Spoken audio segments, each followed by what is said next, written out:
3, 2, 1, 0. All engine running.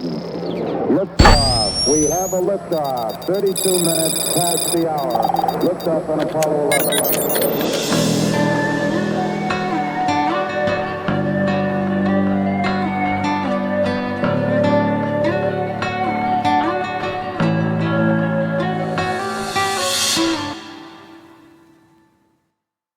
All right, welcome to Roots of Reality. I'm your host, Ben Baumann, and today I'm going to be talking about the history of self-segregation.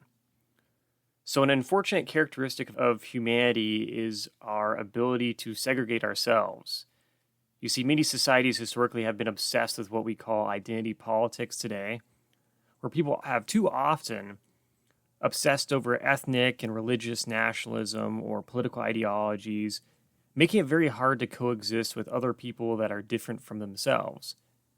In turn, this has created a long history of discrimination, violence, and societal tension in societies all over the world historically.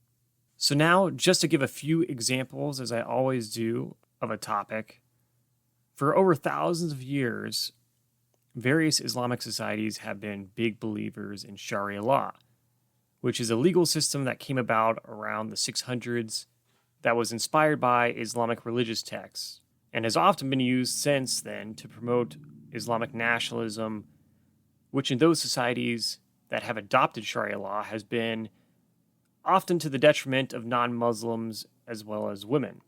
Because Sharia law considers, for example, that Christians are inferior, as well as especially Jews, and even more so, those that are not religious at all, like atheists, for example, which can even be sentenced to death in nations that practice Sharia law, places like Afghanistan and Saudi Arabia. And on top of all of this, as I mentioned earlier, women whose rights under Sharia law are quite limited are essentially servants to their husbands.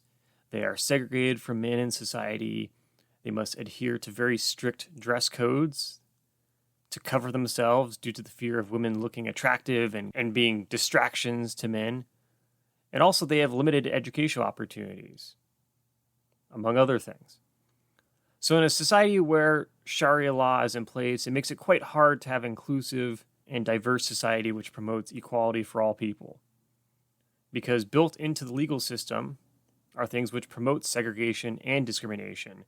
Now another example, when thinking of things like racism and anti-immigrant sentiment, comes from the United States of America in the 1800s, where many Chinese people were discriminated against. For example, the U.S. government even passed the Chinese Exclusion Act in 1882 to ban further immigration from China as part of an anti-immigration movement that was promoted by these European American nationalists in the U.S.,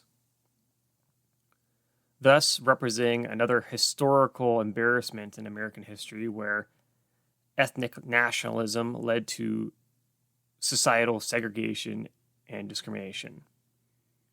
And finally, the last major example I want to provide regarding the history of self-segregation comes from Cambodia, where former Cambodian communist dictator Pol Pot killed millions of his own people due to his radical communist ideology, which left no room for any type of political dissent or other political parties that would contradict his message and his crazed political beliefs. So whether it is religion or racism or just politics or just political beliefs, these are all things that have historically been sources of segregation among societies, where people would divide themselves because they felt that they were the moral superior ones or the smarter ones or the better ones. And because of this, all other people that did not go along with their beliefs were considered inferior. So with that, segregation is a problem that seems to never go away. And unfortunately, even in today's world, though self-segregation is not nearly as bad as it has been historically in the past, it is still an issue that continues to pop up all over the world. due to radical identity politics based on viewpoints that are pretty polarizing. For example, in Russia, you have Vladimir Putin with Putinism. In China, you have Xi Jinping, who promotes Xi Jinping thought. And the US, you have Trumpism, created by Donald Trump, all of which are these intolerant and aggressive political ideologies spearheaded by authoritarians, or in Donald Trump's case, a wannabe authoritarian, in order to control people and essentially dictate what people are allowed to do or not, which obviously creates divisions. It creates self-segregation where people don't want to interact with the others and is very toxic. However, while the right wing of the American political spectrum has identity politics and segregation issues, the left wing also does as well, because in the US you also have groups that promote various social justice causes based around the ideas of victimhood-based identity politics, where there's essentially a hierarchy of who has been the most oppressed historically, and therefore the least oppressed your ethnicity has been in American history, the less credibility you have as being a morally conscious human being, which has become a big issue on university campuses all across the United States, as well as society in general, because people then have been isolating themselves based around their ethnic identities, for example, through this ideology. And this has resulted in lots of really weird situations where, you have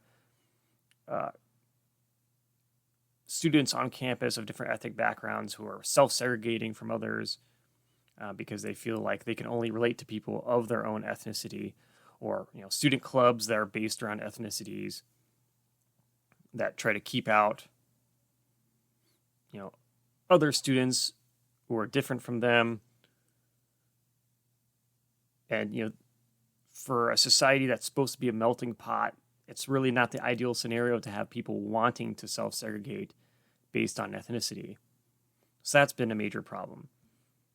But also, when it comes to the LGBTQ community, there's been quite a bit of controversy in American society regarding trans activists and the debate over who can claim to be a woman or not, especially, which has led to self-segregation as well, where some activists claim that if you do not accept that a trans woman is a woman, then you are this horrible person. And this, of course, causes major rifts in society as well, not only amongst the general public, but also amongst feminists and other members of the LGBTQ community. So, in general, self-segregation overall is very dangerous for any society, because the longer it goes on, the more radical those self-segregating groups become. Oftentimes, for example, people will surround themselves with those who think exactly like they do, so much so that the more that they share their disgust about the others in society with these people, the deeper that isolation becomes, and the less and less time you spend around those people that think differently than you. And this results in people just dehumanizing each other more and more if they're different, which oftentimes can eventually lead to violence if it goes too far.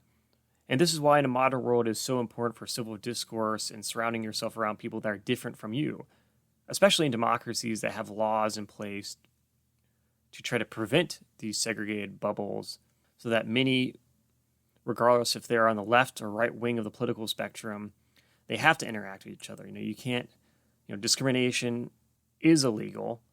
And so that's why it's important that if you're an anti-abortion Trump supporter, for example, that you talk to people who are not conservative Christians or Trump supporters that don't have the same thoughts that you do, because those people are not going away, and you need to learn to coexist with them if you want to live in a successful society. And this doesn't mean, you have to tolerate hanging around people that are mean to you and think that you're a horrible, rotten to the core person, but rather finding people that can disagree with you, but also tolerate the fact that you have different opinions, just as you should do for them. And this also goes for those very into social justice causes and the LGBTQ identity politics. Everyone should acknowledge the long history of racism in the U.S. and discrimination, and it absolutely has to be taught in schools so that we don't repeat these mistakes over and over again. However, no one is responsible for the sins of those that came before us because none of us got to choose what ethnicity we were born into. So the idea of segregating ourselves based upon that is simply counterproductive.